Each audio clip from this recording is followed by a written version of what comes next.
There is no other profession that matches the uniqueness of ministry. Politics comes close, but politics does not carry the eternal weight that ministry does. From the lack of margin, to the administrative and financial burden, to being burned, spiked, and bitten by well-intentioned dragons, being on 24/7, to carrying the weight of the eternal burden of the gospel is unique to ministry. Furthermore, on top of all the previously mentioned intrinsic dangers of ministry, ministers are unsung first responders.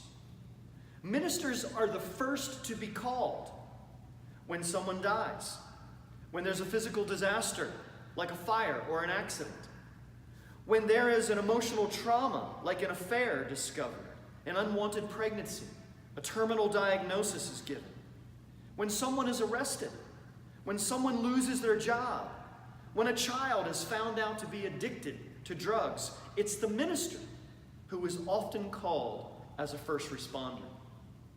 In addition to this first responder reality, the minister is not like the fireman or the policeman. Every call to the pastor that they respond to is personal.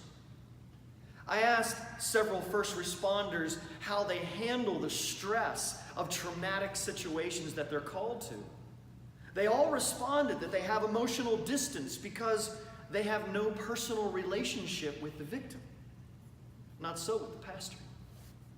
What police officer, after being called to the scene of a suicide, expects to find a person they deeply care about dead due to suicide, and then have to comfort the family who they also deeply care about, and then have to plan the funeral, help the family process through the arrangements, and then what police officer has to officiate the funeral of a personal friend, and then follow up for months afterwards with prayer and counsel? No first responder experiences the depth of personal loss and responsibility that the pastor does.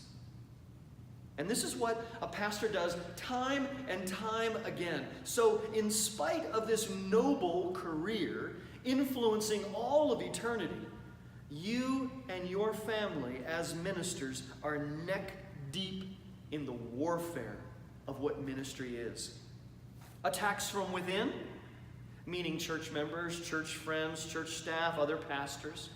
Attacks from without, as in societal missiles of immorality, social media bombings of the ego, secularization, pluralization, the terrorism of technology that attempts to undermine your soul and satisfaction of ministry. Ministry is dangerous for the minister and their family.